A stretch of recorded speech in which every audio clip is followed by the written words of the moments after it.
Hey, and welcome to the Weed Out, where we weed out the nonsense and talk about the bullshit happening in our backyard.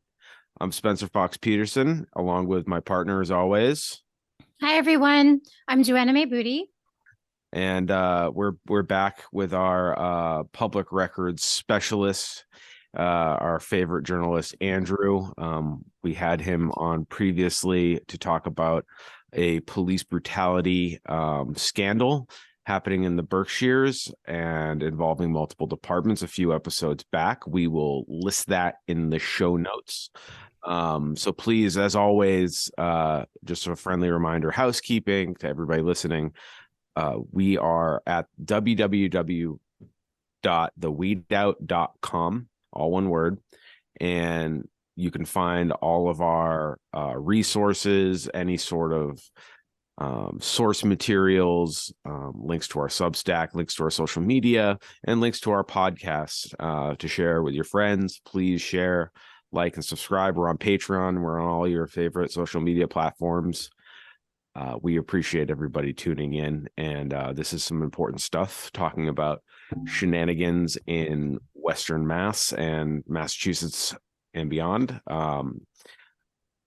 For example, all this stuff with police brutality that we talked about, Andrew, the reason he was able to uncover this story was through records requests, through documents, from asking around using the tools and laws available to us as citizens. And we'll get more into that as the episode goes along.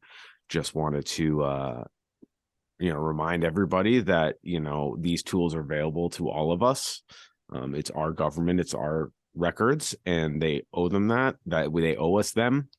And it's not very straightforward, especially in a place like Massachusetts, who touts itself as being progressive. It's a very hard state to get any records. And maybe you've heard of records requests before, or on the federal level, it's the FOIA, so Freedom of Information Act. That's correct, right, Joanna? We'd have to ask hmm Andrew. Yeah. Andrew, yes. So, Andrew, before we go any deeper, how are you today? And thank you for coming back on. Uh, I'm good. Yeah. So for people who are interested in my work, it's andrewqmr.substack.com, and that's where the story we talked about last time is published. I publish a lot of stuff about public records, about police, about the legal system, um, and the relationship between all of those things. Um, And yeah, just to pick up on what you were saying earlier, public records, it sounds boring, like looking through documents, but like public records are actually really interesting and important. And yeah, like you said, the story we talked about last time, which I found out that, these two police officers were involved in this incident where they were accused of knocking a woman out. And I found out there's video of it, which I published. And I also found out that one of those officers had previously resigned from a different job over another incident where he had kicked someone in the groin. And there was a video of that too. And all of this stuff would just be, no one would have ever heard of it if it wasn't for the public records law. Like, this is something that is important because it allows people to see what's really going on in the government. Like, when you talk to the government as a journalist, typically they will put you through to they have different names, like a communications specialist or a public information officer, basically someone who is only going to tell you what the agency wants you to hear. And the way you find out things that they might not want you to hear is through public records requests and through getting the documents yourself, so that you have sort of the actual proof of what happened in a particular situation, instead of just relying on what you're told. And it's called public records because you don't have to be a journalist or a lawyer or anyone special. You can just be anyone, and you can request public records. In fact, in Massachusetts, you don't even have to live in Massachusetts. You could like live in Russia or China or something and request public records. Anyone can do it. So And um, the reason, just to interrupt you, the reason that's important is because this is the people we're supposedly a democratic republic, and this is our, the people own this. So don't ever feel, I just want to jump in, and they will, in my experience anyways, they have made us feel that, oh, we're burdening them.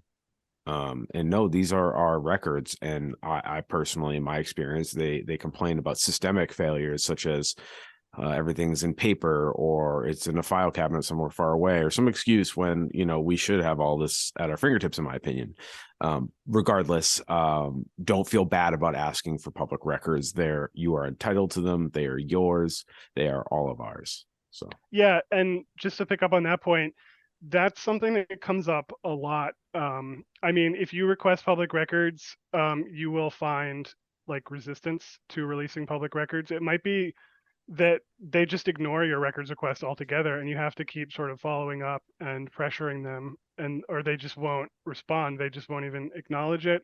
Sometimes, they try other things, like they'll try to charge really excessive fees.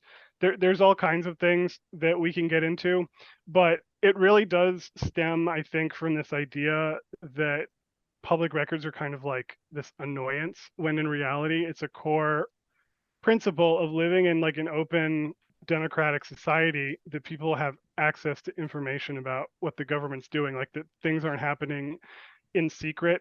Um, and when the public records law was updated in 2016, like this really extensive overhaul of the law that made a lot of changes and improvements. And there's a group called the Massachusetts Municipal Association, which is sort of like, it's sort of like, how like trade groups, like some like manufacturers will have like a lobbyist who goes before Congress and lobbies for their interests. It's sort of like that, except for Oh, city and town governments in Massachusetts. And it's not exclusively a lobbying group. It has other functions, but lobbying is one of their functions. And they were sort of, their perspective on like changes to the public records law was like, well, we have to be really careful because this is going to be a burden on cities and towns. And if we're not allowed to charge fees, then, it's going to cost us all this money. It's going to be an unfunded mandate and all this stuff. Like it was, there's just, I think, a perception that, like, why do we have to do this? Like, it's not like, they don't see it as a core function of their job, when in reality it is. trust us. um Trust us. yeah. And I mean, the amount of resistance you get depends on who you're requesting the records from and what records you're requesting. But the more you request records, the more likely you are to see this happening. It's very common. I was gonna ask you that, Andrew, like just so the audience knows, like it's not just police departments, but you could request like things from like your health department, or You.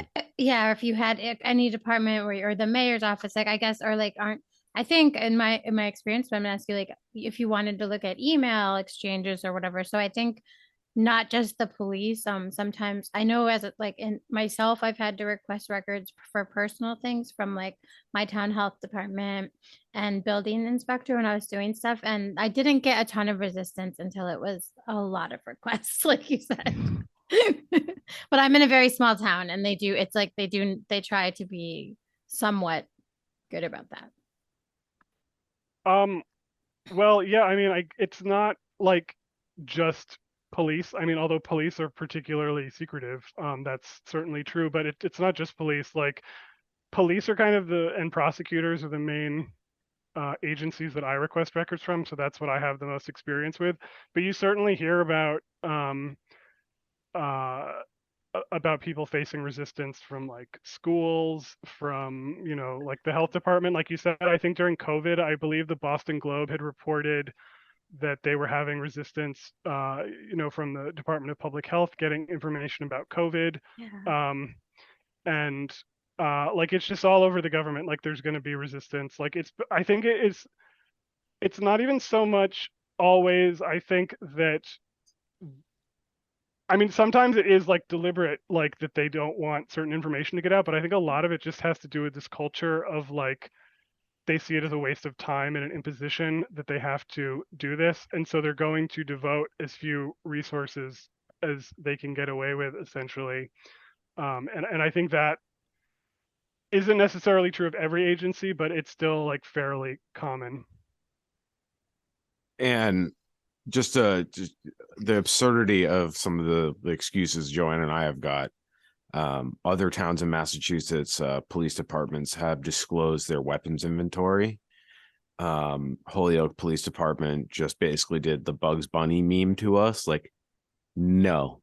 And the Secretary of State ruled in our favor, and they still said no. And they basically said, like, we could give that information to, I'm presuming, like another paramilitary. Like, that's the way they were acting, like it was like state secrets. And it's like,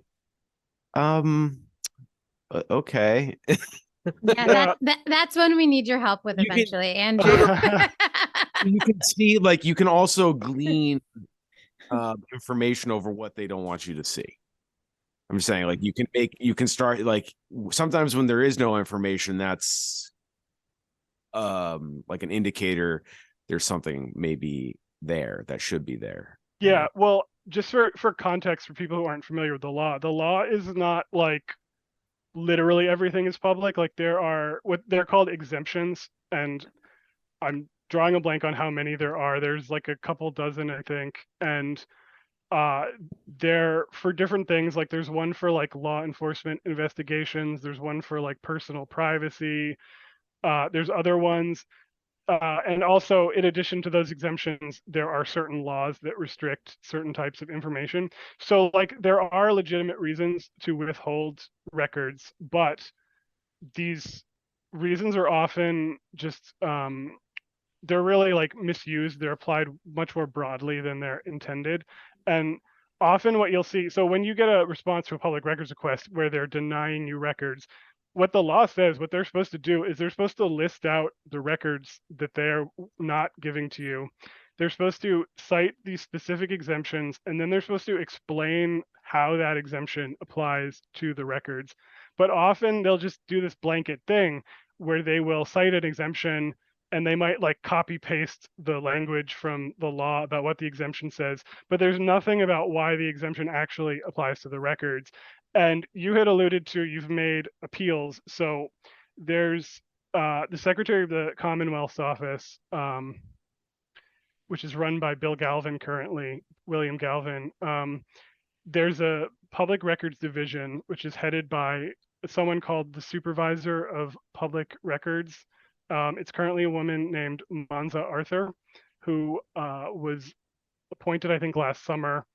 But her office, they will hear these appeals from people who are denied access to public records or who can't get a response. And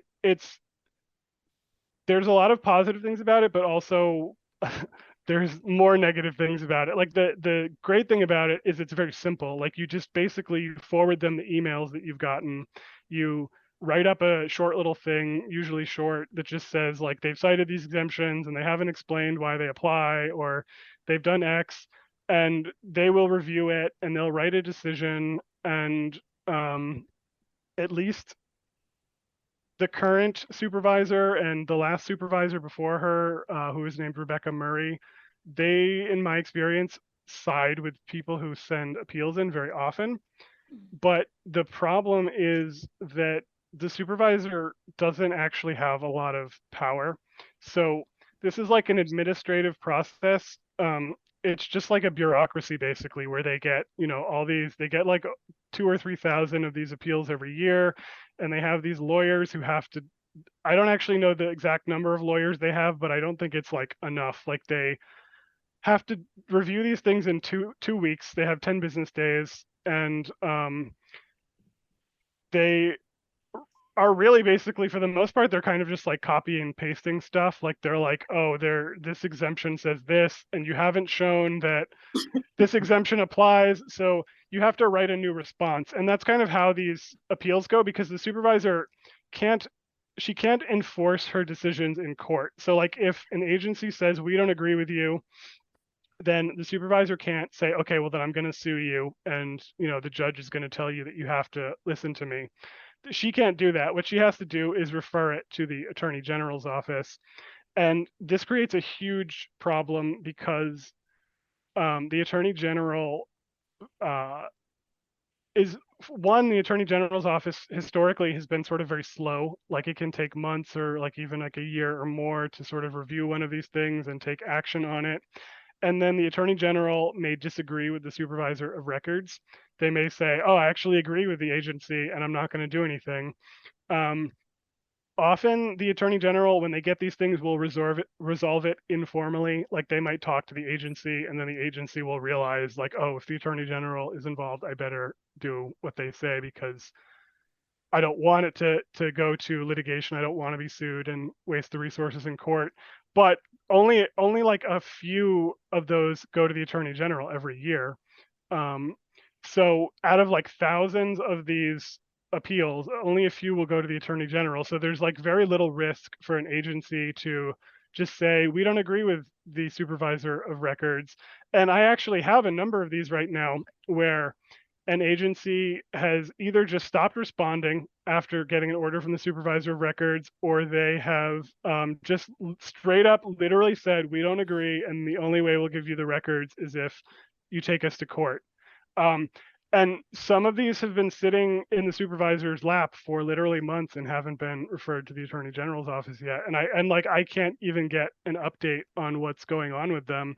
Um, it's sort of like I mean, it's a real problem because like on the one hand, the supervisor, it's like, yeah, it's frustrating. It's like, why can't you just send it to the Attorney General? Hurry up. But on the other hand, there's like a certain uh, calculations involved in this. Like, is the Attorney General going to agree with me? Or like, what if the Attorney General doesn't agree with me? It kind of like undermines my authority. And like, you have, like, I understand that there are a lot of considerations that go into this. And that's sort of like what I think one of the big problems is with this system is that the Attorney General being sort of the supervisor of records and the Attorney General having this like sort of split responsibility is a huge problem. Like I think if the supervisor could take people to court herself, she'd be more authoritative. And instead of giving these orders out where she'll say, it's unclear if the exemption, you're citing applies to the records, please provide more information.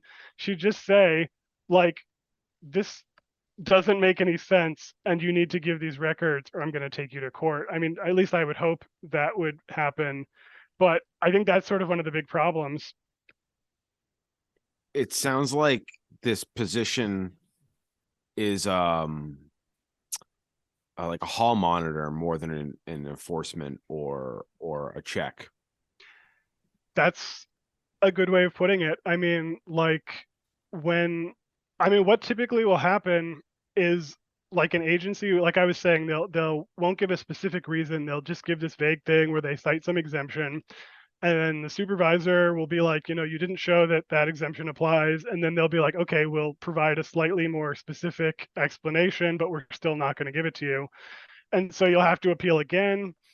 And another thing that's really frustrating is the supervisor's office will like, their procedure is sort of like based on the idea that the agency is acting in good faith and that if they are responding to you, then they're fulfilling their obligation. And like they see their job as sort of like mediating that and not like forcing them to respond in a particular way in a sense. So like if an agency writes you a new response while your appeal is pending, they might write a response that they're still not going to give you the records and they might not even address all of the things that you raise in your appeal. But the supervisor is going to say, oh, well, they wrote a new response, so I'm going to close my appeal. And if you want to, argue about what they said in their new response, you have to file another appeal. And in fact, they don't even have to actually write the new response. Like if the supervisor will call them up and if they say, oh, we're going to work on a new response, don't worry about it, they just close the appeal. And it's like super frustrating because you essentially like you can like literally explain why they are wrong. And then the supervisor, rather than like taking a side, is going to just like close your appeal and like drag the process out. And it doesn't always happen that way, but it happens very often. And it's like super frustrating when it happens because it's like, I just want you to like give me a decision, and, I wish the way that it worked was like the supervisor would just say, like, okay, you wrote a vague response, like give me your best like reasons, and if they're not good enough, then you just have to give up the records and I'm going to make you do it. But like really she can't actually do that.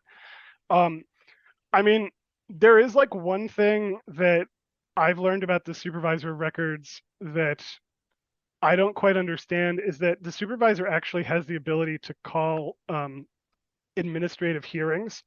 So she could actually tell the agency, like, I want you to come in for a hearing, this sort of like quasi court hearing where a hearing officer is going to like you'll have two sides that can present evidence and they can like subpoena witnesses and do all the like court stuff, and there's going to be a hearing officer who serves as a judge and ultimately will say what should happen with the records. The supervisor can do this, but it has not done it. This current supervisor has not done it. The last one has not done it. Her two predecessors, I believe, have never called any of these hearings. So that's four supervisors who have never done it. And as far as I know, I have no information about the previous ones, whether they did it or not, but I doubt they ever called these hearings. But I have sort of asked the secretary's office, like, why don't you ever call these hearings? And no answer. Like, I don't know. They won't explain, why they don't do it. And I'm sort of confused because it seems like a way for the supervisor to sort of like assert her authority to say like, send your lawyers in, like we're going to argue this out, and sort of make them do it in person and have this more like open process. And it would also give the person making the request would have more options then, because like I said, they could subpoena witnesses and what, like when you get to ask the agency, like what I found is often when you go through the process of requesting records, they will like not even review the records, like they'll just make these assertions about them, and then the person like making those assertions has like never even read the records and has like, like, so if you could get people in a room and sort of ask them questions about the records, it would like really kind of, I think, help the process, but this just isn't done. And like I don't really know why. So it sounds like this is just a trash can for complaints. It's like that Office episode where he's like cleaning out the complaint jar, and it's like, can we upgrade to Windows 98 instead of complaint? It just sounds like they're just, well, we did what we were supposed to do. That goes in the trash can now. Like, just can't solve it because they don't have any teeth. Yeah, So, well, I and don't the want to teeth that like they do have, they haven't used, and that's weird. yeah, I mean, I don't want to like totally write off the process, because it actually truly it is helpful. Like if you file appeals, you will get records that you would not have otherwise gotten. Like they only have so much power. Like you're saying they're kind of like a hall monitor, but like hall monitors sometimes do get people to follow the rules, right? So like it's not Like, yeah, dude, like you're running through the hall, like this is ridiculous. Just give them the the emails between the mayor and the chief of police. Like, this is pretty obvious. yeah, I mean, I think what happens in a lot of cases is like these places, like I was saying, they don't want to dedicate the resources to complying with public records requests. But like when somebody starts to get in their business about it, they are going to eventually do it. Cudgel. And it doesn't work every single time, but like it will work, enough that it's reasonable to sort of pursue it. Like, and it's also, it's not a, like, I don't want to scare people off from filing appeals, because like I was saying, there are a lot of good things about it. Like the one I mentioned is that it's very simple to do. And it also, the turnaround time is fairly quick. At least for like getting your decision. I mean, you might not get the records right away and you might have to file more appeals, but each appeal that you file has a quick turnaround time. Like you'll get an answer within 10 business days. And so, I mean, actually, I should mention that when I mentioned how the public records law was updated in 2016, there used to actually not be a time limit for how long it took them to respond to an appeal. and it would literally take them like 2 or 3 months sometimes. Like sometimes it would take them like a month or two, even when all you were saying is like they didn't give me a response. Like I just need to tell them to respond to me. And it would take them like a month or two just to write up this little form letter. Like they didn't even have to write anything. Like they just basically it's like a form letter that they fill out and send to these people, and it would take them so long. But this law actually has sped up the process, and that's one of the reasons that it's actually fairly useful. And I should also mention that not every state has a system like this. So for all of the flaws that it has, like it's better than nothing, and nothing is what a lot of other states have. So, it's still a very positive thing that we have this in Massachusetts. And I would agree with my very limited public records requests. And recently with your help, Andrew, the only one that's been hard, and we can talk about it in another episode even, but a little bit now, like is with a like a police station, and the appeal process. It was the first time that the appeal for me has gone back and forth, and now I haven't heard from them. And I think it really depends on what you're looking for sometimes, but I may be wrong there too. But with other things, I've had a much better luck with appeals too, just so the audience knows if they do want to look for the stuff. And I'm on the side of it can be better. And Oh, of course. so Absolutely. I'm curious, Andrew, at this, I'm going to kind of put you on the spot real quick. What can anybody listening do other than, they don't need to flood the zone with records requests, but do you have any like politician, like the governor, the former attorney general, now Governor Maura Healey, Yeah.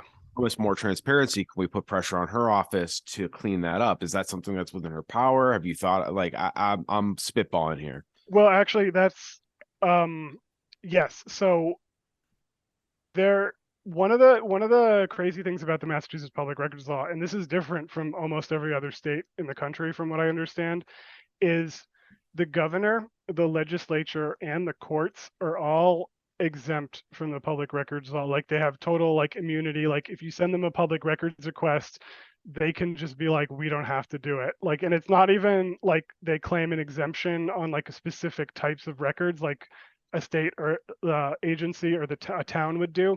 Like they can literally just say this law doesn't apply to us, and we don't have to give you any records at all. And uh, that doesn't mean those parts of the government are like totally opaque. Like court records are largely open. It's just that they're not open through like the public records law. So like it's a different process. And but like as far as the legislature and the governor, this is a huge, huge problem. And speaking of the governor specifically, Maura Healey, when she was campaigning, so Jim Browdy, for people who aren't familiar, he's like a public radio slash public TV guy. He does uh, the TV show Greater Boston and Boston Public Radio. They're both on the GBH, the radio and TV channel. And he was like really on all the candidates about this. To his credit, he's asking all of them, like all the candidates for governor, like do you think that the governor should be subject to the public records law? And he got them all to say yes, I think, and including Maura Healey. Nice. And so a few weeks before Maura Healey took office, he had her on like his radio show again, and he was like, like I already asked you about this, but like, are you committed to not claiming that you're exempt from the public records law? And she said yes. But then almost as soon as she took office, she updates her website for the governor's office, and it says that her office is exempt from the public records law. And it cites this court precedent that is from, I think it's from 1997. It's called the Lambert case, from the Supreme Judicial Court, which is our state's version of the Supreme Court. And this case it was about like specific documents related to the nomination of a judge, I think, but it sort of said that the reason these records aren't public is because the governor's office isn't explicitly included in the law. So governors since then have just said, if you send them a records request, they'll be like, well, we don't have to do that. And they might give you the records if they want to.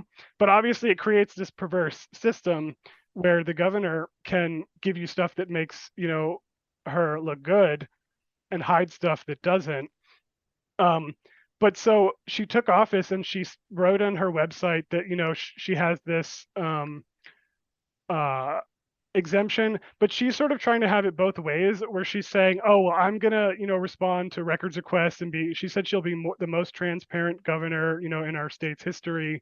But then if you look at the policy that's online, it says that she's not only going to take into account like the exemptions to the public records law, she's going to, I have the quote, it's the I think it's the unique any unique obligations of the governor's office. So like, what does that mean? There's no explanation. Like, it's obviously just this big loophole, like this very broad loophole, so that anytime they don't want to release something, they'll just say, well, this is the governor's office and, we have special considerations and we just don't think the public needs that.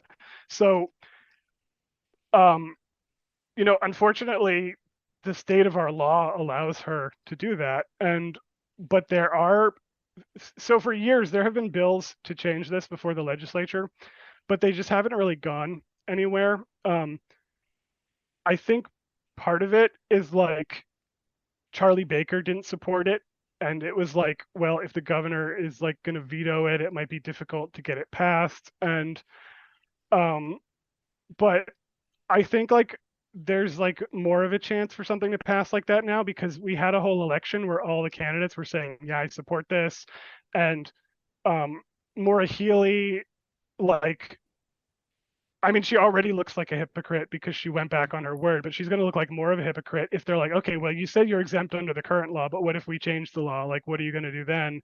And if she doesn't like support this law, it's going to look pretty bad for her. So I think that one thing people can do, obviously, is like reach out to your state legislators. And if you check my newsletter on Substack, I recently wrote about this, and there are several bills before the legislature. There's one that would apply the law to the governor's office, but it would only take effect after her current term ends. So it would sort of give her like the first 4 years with no transparency.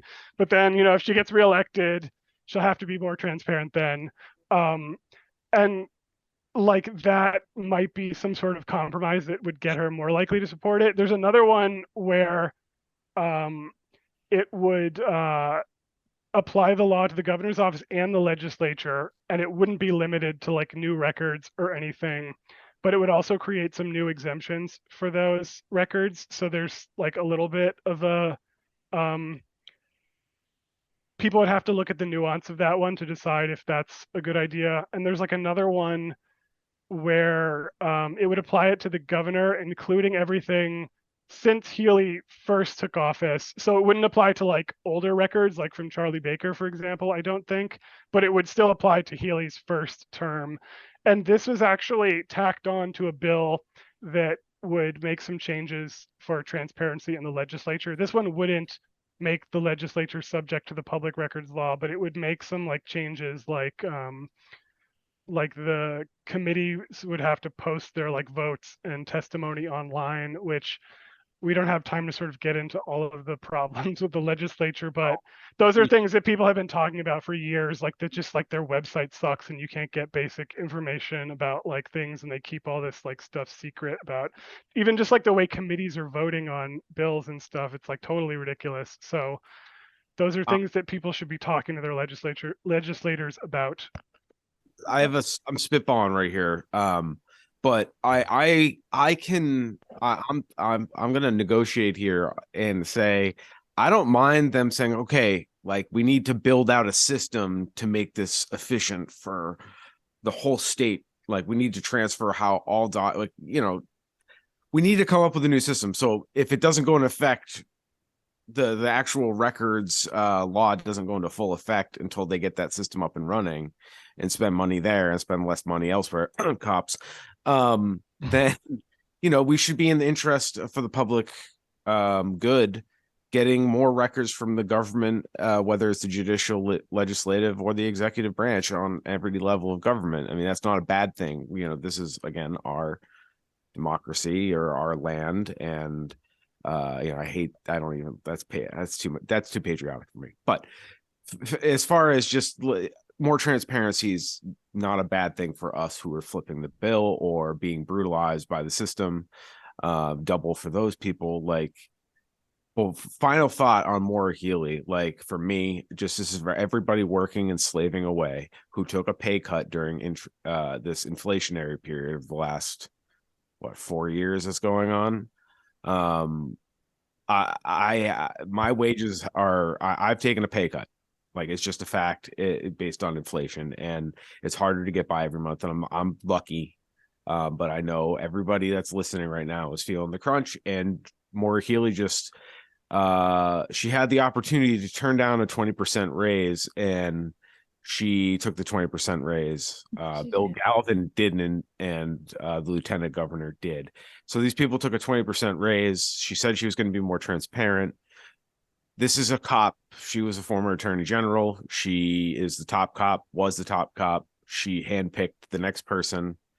We have to hold these people to their word. So call your legislators. Do whatever you feel natural doing, calling legislators or Maura Healey's office, or talk to your neighbors, whatever. Share them this podcast. Please share Andrew's work on his Substack. We will definitely link to that on our show notes and on our Substack for the show notes. So you can't miss that, right, Joanna? Yeah, I thank you, Andrew, for bringing up the fact that at the higher level, legislature and governor, there's a very little transparency. And so for those, I would just say to people, when you call your legislature, I would urge them to also hop on board to this, being more open about how they vote and sharing transparency, because it's better if the government's transparent. And that's why these records requests are so important and such a positive thing, that I think even though there are problems, like Andrew said, it's kind of a great system. And if it can get better, that would be optimal. Also, email is probably better because it's an easier way to keep track of a paper trail. So paper trail, yeah, definitely is, that's, I'm sure, Andrew, you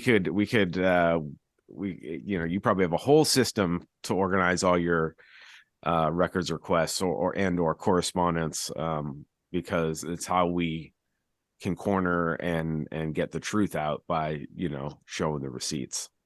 Yeah. And just to sort of pick up on one thought you had said, talking about how we might need to make changes to the law.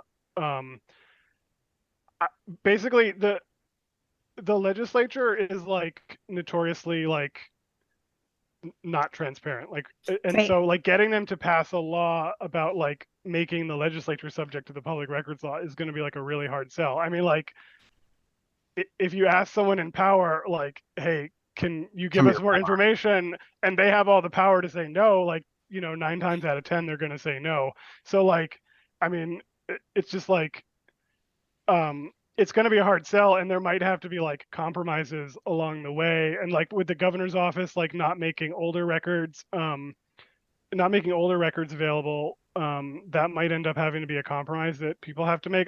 I think that would be not really great, because I mean, particularly just talking about the last governor, Charlie Baker, he was through that. I mean, that was such an important time in our state's history. I mean, COVID, just the response to COVID. I mean, and there's so much that went on, the Holyoke Soldiers Home with COVID, and, just the mess of the MBTA, and the state police scandal. I mean, you could go on, and just to not have access to that stuff, it's criminal. But if we can get some sort of compromise through and get more access, even if it's only going forward in the future, I think is super important. And it's important for them to know what we can watch, and yeah, that's how we hold each other accountable.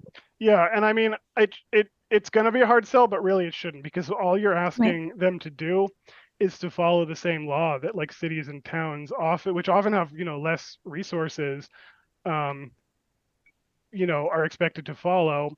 And I understand that like the governor's office and the legislature, they might need to make changes to accommodate a law like that. Like they're going to need more staff who can handle public records requests, and they might have to, I don't know, make changes to the way they keep records just to make it more easily accessible. But like it's something they should be doing, and everybody benefits from it. I mean, like there's not really any other than the cost.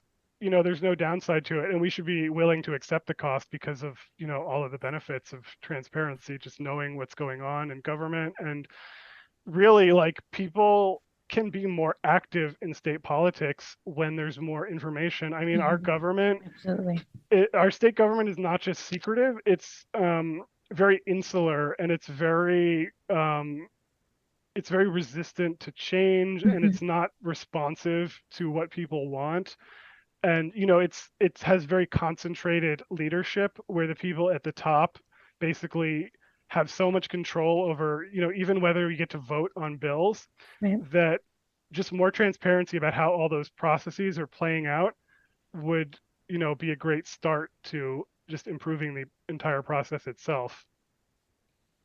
And that's for the betterment of everybody, literally everybody. This is how, and we can take money from the police, give it to schools, give it to staff, good jobs at the state level, to make sure that transparency is there. And it's just like I don't understand why they can't just be a database. It makes no sense to me. I should, when you make the document, it goes into the database and we can go get it. Like, I don't see what the fucking problem is here. What are you hiding? I mean, yeah, like you said, there's got to be some exceptions, I guess. Like, I feel like I don't really have too many things that I would want off the table personally. But again, we all have to compromise a little bit, but we should shoot for the stars. So I think pressuring these people, campaigning or supporting people that support those policies, do what they can and with what they feel comfortable doing. So if that means supporting politicians that you can support, that will do these things, and or just learning more about the history of the Massachusetts state government. And yeah, well, let me just say real quick that those 3 bills I mentioned, if people are interested in reading about them or reading the bills themselves, one of the more recent pieces on my Substack is about the one about Maura Healey. It has links to all of those, and it's very easy to find out who your state legislator is. And if you search for Massachusetts, who is my state legislator, there's like a little thing where you put in your address and it'll tell you, and you can get their email and you can send them an email and say, hey, I like this bill, or I don't like this bill, or I'd like changes to be made to this bill before you vote on it. And just let the governor's office know too, that you support increased transparency, and it benefits everybody. so shout out your social media handles and your any place that our listeners can find you. Yeah, again, the Substack is andrewqmr.substack.com, and then my Twitter is also andrewqmr. And I will share your most recent article that you talked about, Andrew, with this episode so people can get to it really quickly. And thank you so much for sticking around, coming back on. And we were hoping maybe you would want to stick around for the final segment, Ghoulery and Tomfoolery. Yeah, sure. This is like kind of our goofy way of lightheartedly doing a rant about something. And before you jump into it, Spence, I just want to ask Andrew and let everyone know that I would love for him to be coming on again. I know you feel this way as well, but to talk more about records requests, because I know we could talk about this all day. Yeah, I mean, I'd love to talk about more about the appeals process, because I kind of talked about like what's wrong with it right now, but like really there's a lot of sort of like knowledge about it that if you have, you'll get more out of it. And I think that some of it is like sort of difficult to figure out yourself, and it's helpful to hear someone like explain it all. So I'd love to do that. Awesome. Thank you. Same here. Thank you. And you're a valuable resource to our community. We appreciate the work you're doing. And that's why we're so happy to have you on to talk about this stuff. And thank you for sticking around for our final segment before we sign off for the day. But so Ghoulery and Tomfoolery, it's our favorite segment here at the Weed Out, where we like to, when we're on the internet and or out in the world, we see some headlines that are so absurd or insidious. Last time we did one of these, we were talking about a bill that a woman, Representative Garcia, and Organ harvesting bill. Yes, yes. Yeah. and so that was last time, but this Ooh. week actually more about the dark nature. So this week, New England Public Media had a piece they posted on Twitter with featuring Sheriff Kochi. For Joanna, what's how do you pronounce the sheriff's last name? I'm not sure. I I'm think so bad. I think it's Nick Kochi, but I'm not 100% I think it's sure. Kochi too, but I'm not positive. Sheriff Nick Kochi, which he's a character, but basically it was a propaganda piece, and we love to point out propaganda, talking about he's working out a deal with Holyoke Community College to create programs for inmates.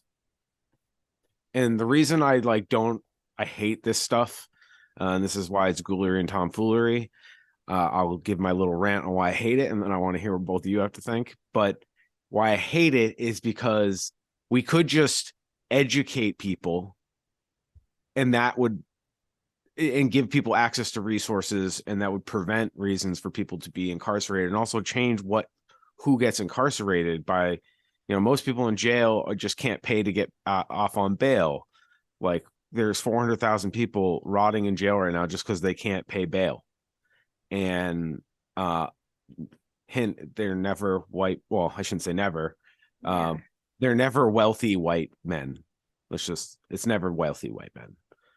Poor everybody, and disproportionately Black and brown people are in jail without trials yet. So because they can't pay to get out. Anyways, so he is announcing this program, and I hate it because it's propaganda. It whitewashes what the system's doing, and it's to make them look good, and it is good, like great. But like, if we can do this, why don't we just let them out? Well, you're It's bringing this up. It's like the same as this like organ harvesting bill, where sort of the premise of that bill was like, well, it's safe to let these people out of prison, so we'll do it if they give up their kidney. Like, why not just let them out of jail, and then maybe they can decide, for themselves whether they want to give up a kidney once they're out of jail. Like, it doesn't, but like $1 on a dollar as opposed to 30 cents on the dollar, which they're making on the jail kidney, which is like a fucked up way to say it. It's like, but that's essentially what it was, and that's why that bill was so gruesome. But this propaganda, Nick Kochi, I mean, I don't know. Sorry, I didn't mean to interrupt you, Andrew. It's just no, I mean, I think a lot of this stuff comes back to sort of like the same sort of mindset. Like, it's with the police too. Like, the problem with police that people always want to fix is like the bad apples, and it's never like, well, what if we just don't have police do X, Y, and Z? Because if they do, it will inevitably create problems.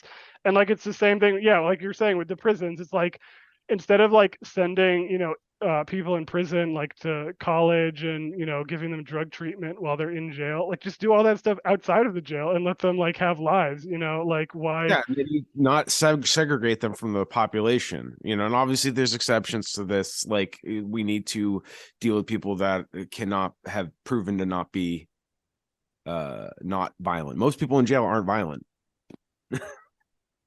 Right. And at the end of the day, Nick Kochi, his job as sheriff is to manage the jails in Western Mass. And his primary job is to cage human beings.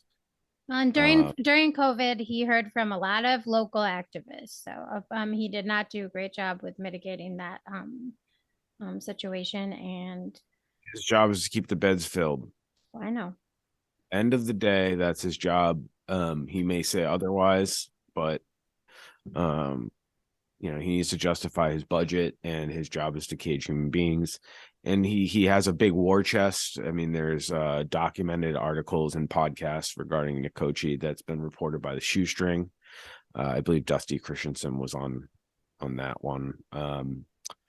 It's about his campaign financing and his basically stranglehold on Western Mass politics. It's oversized influence. I recommend anybody. We'll link those episodes in show notes as well.